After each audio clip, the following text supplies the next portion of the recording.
The desert was silent except for the sound of her bare feet slapping against the cold dirt. The wind carried sand that stung her eyes, but she didn't stop. She couldn't. Behind her, the white temple glowed like a ghost in the distance, and somewhere inside that building, she could still hear the echo of his voice, the prophet's calm, measured tone promising salvation while delivering hell. The moonlight fell across the barren landscape, turning the world pale and cruel. Every step was agony, but the girl knew that if she slowed down, someone would come for her.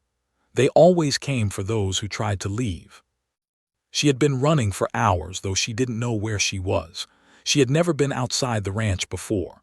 The walls that surrounded yearning for Zion had always been her horizon. The prophet said the outside world was wicked, that men here were God's chosen, and that women who disobeyed would burn forever. But tonight, she no longer cared about heaven. Tonight, she just wanted to be free. When the headlights appeared in the distance, she froze. The shape of a vehicle grew from the darkness, tires crackling against gravel. For a moment she thought it was one of his guards. Her knees almost buckled from fear. But when the car stopped and a woman's voice shouted from inside, the girl collapsed. The stranger wrapped her in a blanket, and for the first time in her life, she was safe. What she didn't know yet was that her escape would be the beginning of the end for Warren Jeffs. 2 years earlier, before the desert nights began swallowing girls whole, Warren stood in front of his congregation in Short Creek. His face was thin, pale, and stretched tight with a cold smile. Thousands watched him in silence, women in pastel dresses and braided hair, men in dark coats with blank faces. He raised his hands and told them he had spoken to God. His voice, quiet but absolute, filled the air like a spell. He said the world was about to end, that only the faithful would be saved, and that he, the prophet, had been chosen to lead them into the new Zion. No one dared question him. They had been taught since birth that Warren Jeffs was the mouthpiece of the Lord. His word was law. When he said a man must give up his wife and children to another because of divine command, they obeyed. When he said a 13-year-old girl had been chosen to marry a man 4 times her age, her parents smiled through their tears and said it was God's will. There was no choice. Obedience was the only path to heaven. After his father Rulon Jeffs died, Warren wasted no time seizing control. He declared his father's spirit had entered him, making him the new prophet of the Fundamentalist Church of Jesus Christ of Latter-day Saints, the FLDS. The people wept with joy, not realizing they were cheering for their own chains. Within months, Warren began remaking the entire church. He banned television, music, books, and contact with the outside world. He built fences, both around the community and inside their minds. The world beyond was now evil. Only he could interpret God's will. The prophet's orders came daily. Families were torn apart. Men who questioned him were declared unworthy and cast out, their wives and children reassigned to others. Houses changed hands like property. Women were told that jealousy was a sin, that suffering was sacred, and that silence was holy. The phrase "keep sweet" was repeated like prayer. To keep sweet meant to smile no matter how much it hurt. To keep sweet meant to never cry, never fight back, never doubt. And they believed him. They truly believed. Warren was careful. He surrounded himself with loyal men, priesthood counselors who carried out his orders. He expanded the settlements across the desert, stretching from Utah into Arizona and finally into Texas. There, he built what he called the Yearning for Zion Ranch, his paradise on earth. Behind its tall fences, far from prying eyes, he erected a gleaming white temple. He told his followers that this was the sacred place where God would return. But inside those walls, something else entirely was happening. The ceremonies began small. A girl would be summoned late at night, dressed in white, and brought before the prophet. Her parents were told she had been chosen to become a celestial wife, part of a divine marriage that would ensure her family's place in heaven. She would kneel as Warren placed his hands on her head, whispering blessings that sounded like commands. Then the doors would close. What happened next was never spoken of. When she returned home, she was no longer a child. She was a wife. Some of the girls were 12. Some were 14. They didn't understand what marriage meant until it was too late. But Warren said it was holy, that their bodies were instruments of God's will. The community believed every word. The mothers told their daughters to be brave. The fathers looked away, and the prophet kept going. By 2004, he had married more than 70 women, 24 of them underage. He kept careful records of every ceremony, every sermon, every revelation. He recorded tapes of his voice delivering messages from God. He documented his sins and called them sacred. And when anyone questioned him, he silenced them through fear. No one disobeyed the prophet. But rumors began to spread. A few women escaped the compounds, clutching their children, running through the desert to the outside world they had been told was evil. They went to the police. They told them about forced marriages, child brides, and the mysterious temple in Texas. The authorities listened, but evidence was hard to find. The FLDS was closed tight, sealed like a vault of faith and fear. Then came a series of photographs, satellite images of the ranch showing the massive temple and strange buildings. When investigators tried to approach, guards turned them away. Still, stories kept coming. One woman said she had seen the prophet take a 12-year-old bride. Another described secret rooms, coded sermons, and strange recordings. Slowly, piece by piece, the illusion began to crack. Inside the community, Warren became more paranoid. He preached that the government was the devil, that outsiders wanted to destroy them. He told his followers to prepare for the end times. He ordered mass weddings, pairing off young girls with older men. He told them this was the final test of faith. Then, without warning, he disappeared. For months, no one saw him. The faithful whispered that he had gone to speak with God in the mountains. Others believed he was preparing a new home for them. In truth, he was running. The FBI had issued warrants for his arrest on charges of sexual assault and child abuse. He fled from state to state in a convoy of loyal followers, moving between safe houses and motel rooms, disguised in wigs and fake mustaches.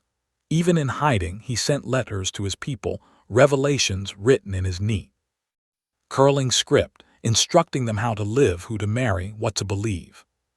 The people obeyed. They always obeyed. He was listed on the FBI's 10 most wanted, but catching him proved difficult. He was a ghost, protected by hundreds who saw him as divine. When agents raided FLDS homes, they found photos of him hanging like holy icons. Mothers told their children to pray for his safety. Every night, his name was spoken in whispered devotion. And then, on a hot August night in 2006, the ghost made a mistake. A Nevada Highway Patrol officer pulled over a red Cadillac Escalade for a broken license plate light. Inside were 3 people, a driver, a quiet woman, and a thin man in sunglasses and a wig. When the officer asked for identification, the man hesitated. His hands trembled. In the backseat there were stacks of cash, cell phones, and a box filled with hundreds of prepaid cards. The officer ran the man's fingerprints. When the results came back, he froze. It was Warren Jeffs, the prophet who ruled thousands from his pulpit, who claimed to speak for God, who told his followers the world outside was hell, now sitting in silence on the side of a Nevada highway. The arrest made headlines across the country. News anchors spoke his name with disbelief. Cameras flashed as the handcuffed man was led away, his face still calm, almost serene. His followers wept. They said God was testing them. But even locked in a cell, Warren's control didn't end. From prison, he continued sending messages to his people, smuggling out letters filled with apocalyptic warnings. He told them the end of the world was near, that only the pure and faithful would survive, that he was still their prophet. And the people, desperate, afraid, conditioned to believe, continued to obey. The girl who escaped that night in the desert was one of the first to tell her story to the world. She spoke about the temple, the weddings, the nights she couldn't forget. She described how Warren's voice would come through the loudspeakers every morning, how every command sounded like scripture, how every act of cruelty was disguised as love. Her testimony became part of the case that would finally bring the truth to light. But for now, as she sat in the back of that stranger's car wrapped in a blanket, she didn't think about trials or justice. She thought about the sound of his voice echoing through the walls of the temple. She thought about the others still trapped behind those gates, praying for a God who had been stolen from them. The desert stretched on endlessly before her, but for the first time in her life, she could see the horizon. The room was silent except for the hum of the old VHS player. Agent Kelly Moore leaned forward, her face lit by the blue flicker of the screen. The footage was grainy, filmed by a hand that trembled slightly. A man's voice came first, calm, commanding, almost whispering scripture. Then the image focused. A young girl, no more than 12, stood in front of a pale curtain, hands clasped in front of her. "Repeat after me," the voice said. The girl hesitated. "You are now chosen." Moore's partner froze. "Jesus Christ," he muttered under his breath. The date stamp read 2004. This wasn't a sermon, it was a wedding video. Outside, the Arizona sun was burning down on Short Creek, but inside that federal office, a cold stillness took over. The evidence was no longer whispers or rumors, it was real. Warren Jeffs had crossed the line from spiritual leader to something monstrous.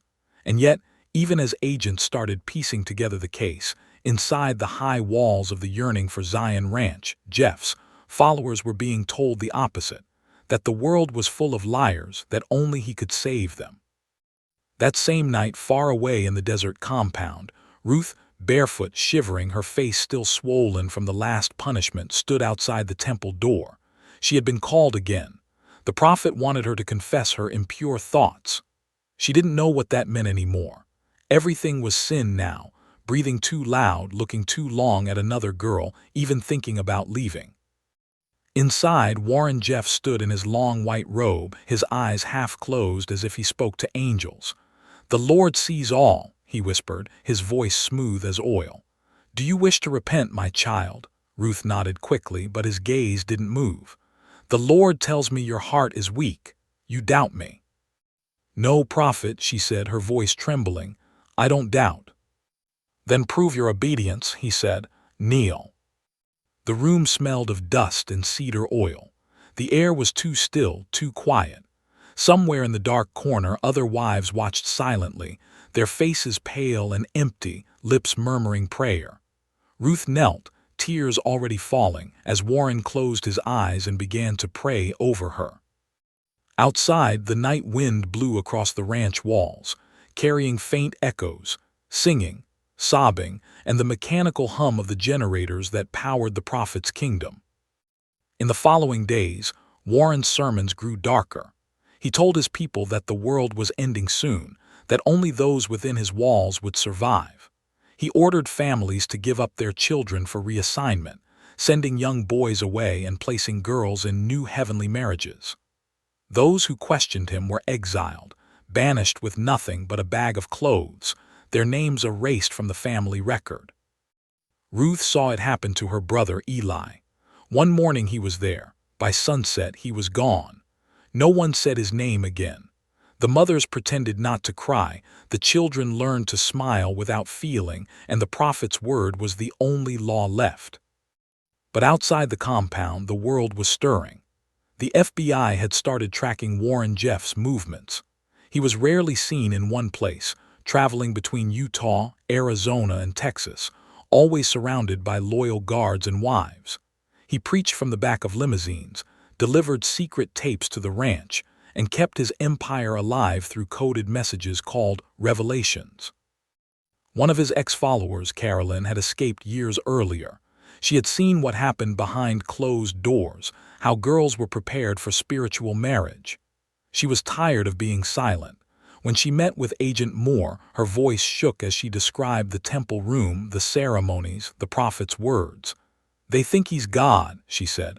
"You can't just arrest God." Moore looked at her carefully. "We don't plan to arrest God," she said. "We plan to arrest a man who pretends to be him." Back in the compound, Ruth had stopped counting days. Each one bled into the next: chores, prayers, lessons, silence. Sometimes she thought about the fence line, the edge of the property where the desert stretched forever. Beyond that was freedom, but it also meant death if she was caught. Warren's voice lived in her mind like a ghost. "Disobedience is sin. The outside world is wicked. Leave and you burn." Then one night something broke. She found a torn magazine hidden under one of the younger wives' mattresses, a piece of the outside world. The cover showed a smiling woman in jeans, holding a phone, standing in front of a city skyline. Ruth stared at it for hours. The woman's hair was uncovered. Her eyes were bright. She didn't look afraid. That image wouldn't leave her. For the first time, Ruth wondered what it would feel like to live without fear. Meanwhile, the investigation was tightening. Agents began tracing financial records, millions in church funds redirected to Jeff's secret accounts. They found land deeds, false IDs, vehicles registered under fake names. Each clue brought them closer to the prophet's hiding places. But every time they got near, he slipped away, protected by believers who thought turning him in meant betraying heaven. By 2005, the compound in Texas had become almost completely sealed. Barbed wire, guards, cameras, and a constant hum of devotion kept outsiders away. Warren had started calling it the City of God. He recorded daily messages for his flock, his voice broadcast through speakers at dawn and dusk. "The Lord commands purity," he said. "You must prepare for the cleansing of the world." Ruth was 17 when the prophet announced that she would be sealed in marriage to one of his chosen brothers. The ceremony would take place in 3 days. The man was 53 years old. She had never spoken to him before.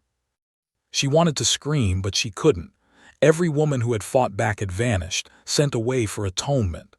That night, lying on her small cot, she prayed, not to the prophet's God, but to the one she barely remembered from childhood.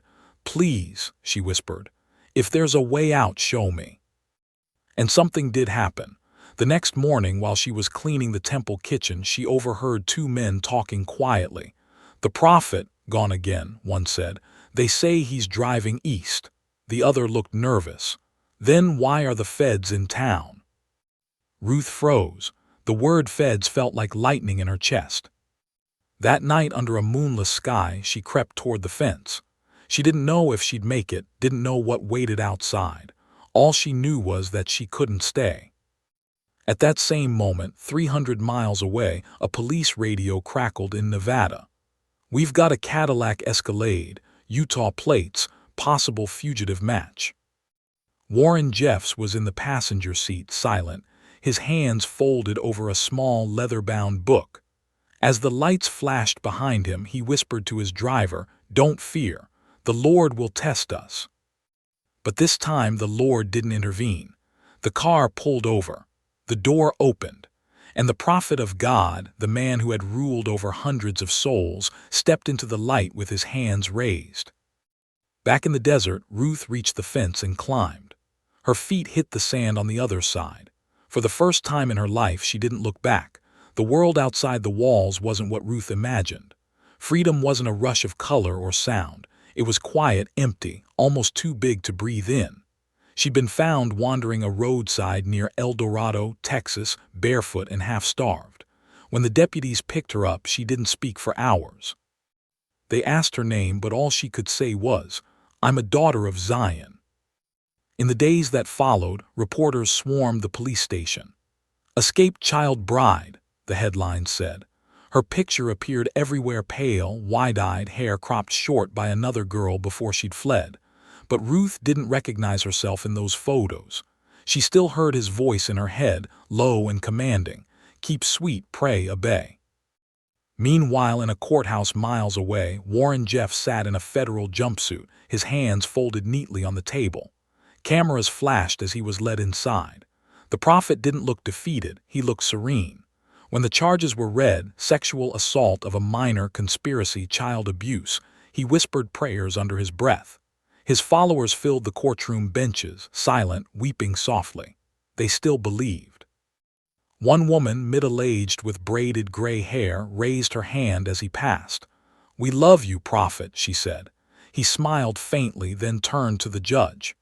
"You can imprison my body," he said, his voice carrying across the room, "but not my spirit. The Lord's will continues." The trial became a storm. The media called him the face of modern American polygamy. But behind every headline were faces like Ruth's, girls who didn't know how to live in a world that had never been theirs. The state offered counseling, safe houses, and therapy, but the nightmares didn't stop. At night, Ruth still woke up screaming, her hands clutching at invisible walls.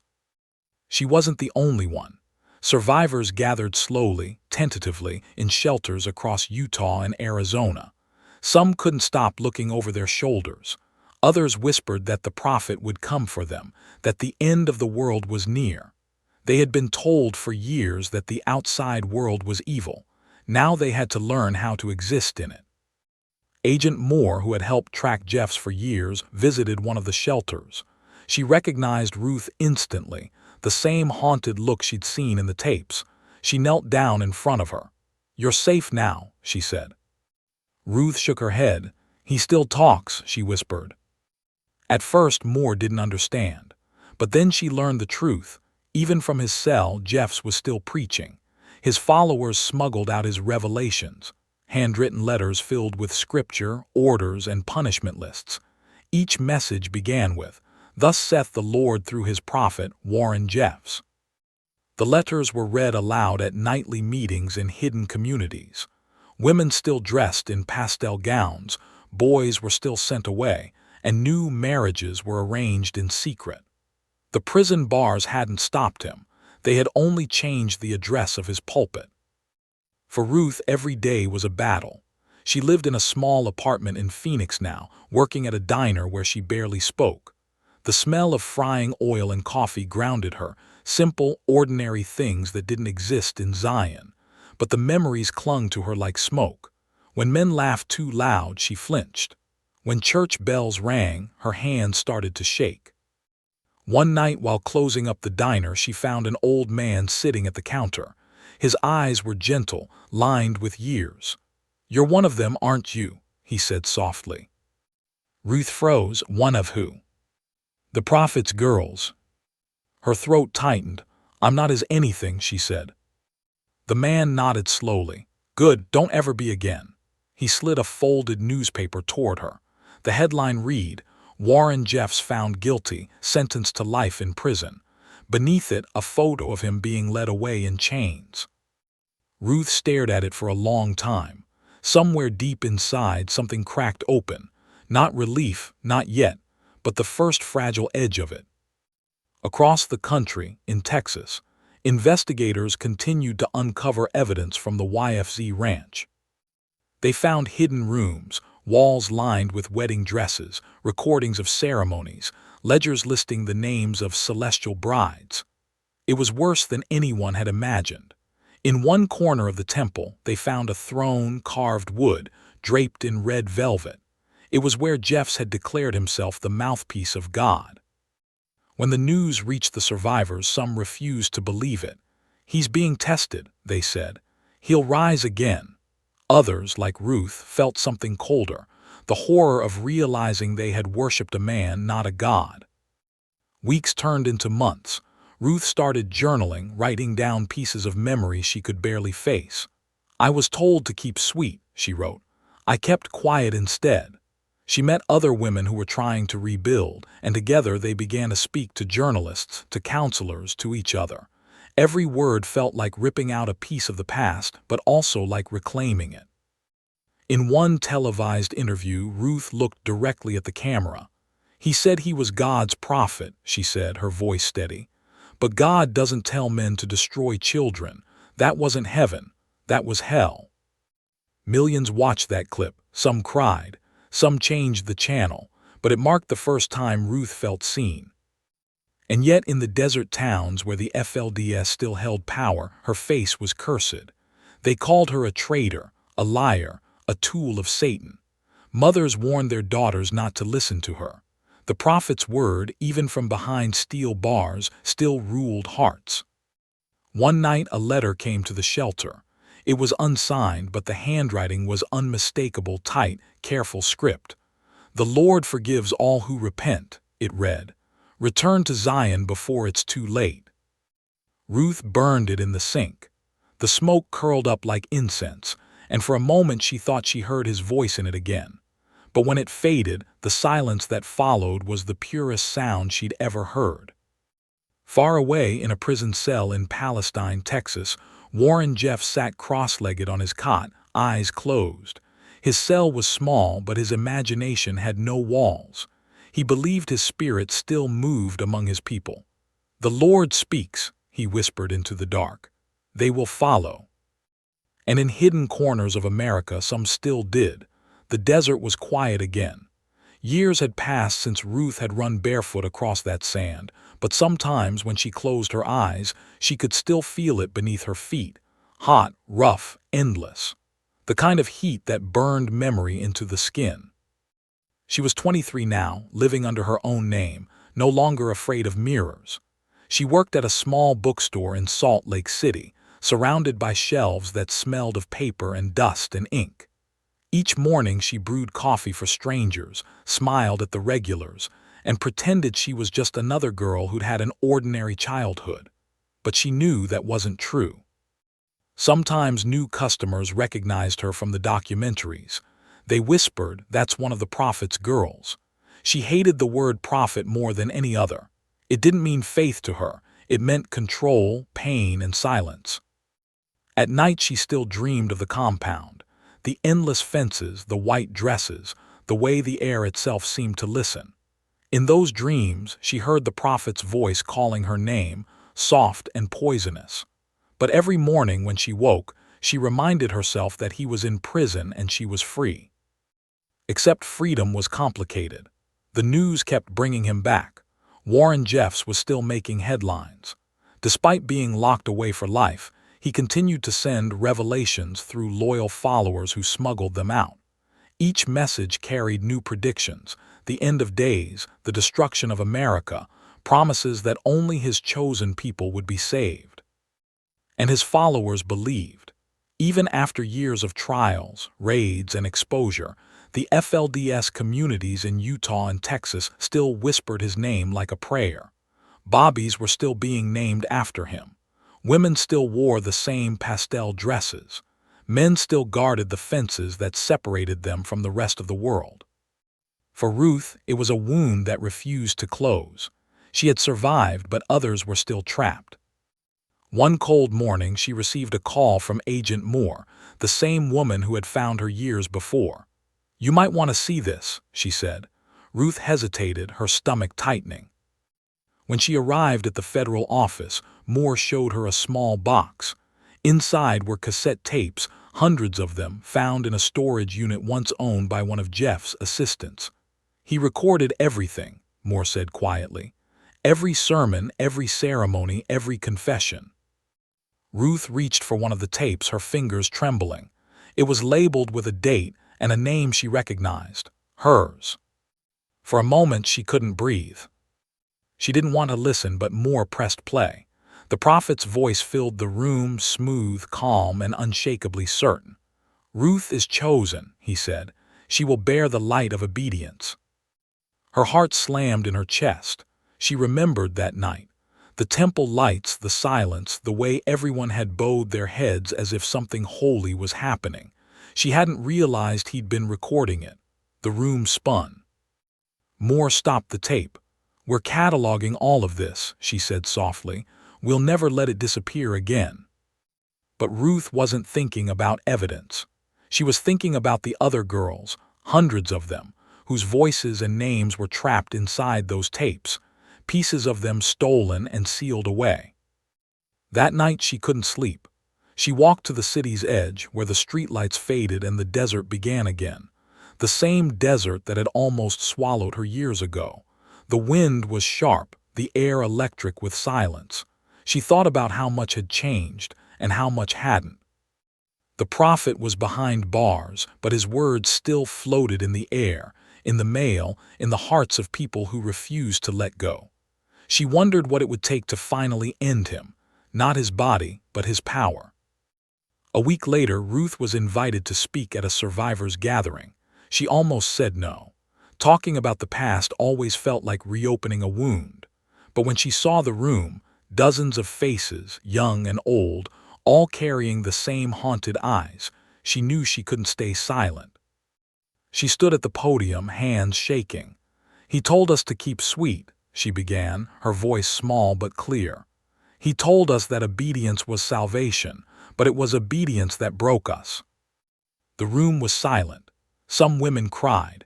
Others stared at her as if she were saying the words they'd never been able to form. I believed him, she said. We all did. We thought we were serving God, but we were serving one man's hunger for power. We were taught to fear the world, but the world saved us. The applause started slowly, then grew. It wasn't loud or triumphant. It was soft, steady, like the sound of healing. For the first time, Ruth didn't feel like she was running from the past. She was facing it. That night, she dreamed again. She was back at the fence, the same one she had climbed years ago. But this time, when she looked back, she didn't see the compound. She saw a field of women walking beside her, some holding hands, others carrying children, all moving toward the horizon. The prophet's voice echoed faintly, calling them back, but none of them turned. Weeks later, news broke that Warren Jeffs had stopped eating in prison. He declared a holy fast, claiming God had withdrawn his spirit from the world. His followers began to panic, some believing his death would bring apocalypse.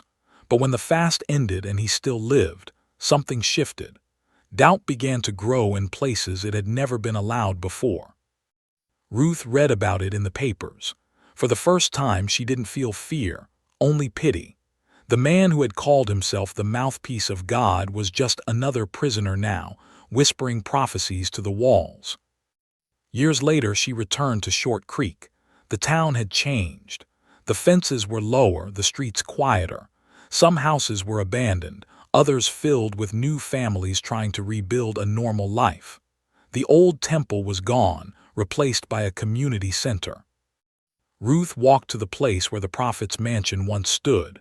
The wind blew across the empty lot, scattering sand like ashes. She closed her eyes and listened. There was no voice anymore, only silence, and it was beautiful. She placed a small piece of paper on the ground, a single line she'd written in her journal long ago. I am not chosen. I am free. Then she turned and walked away, her steps steady, the horizon wide open before her.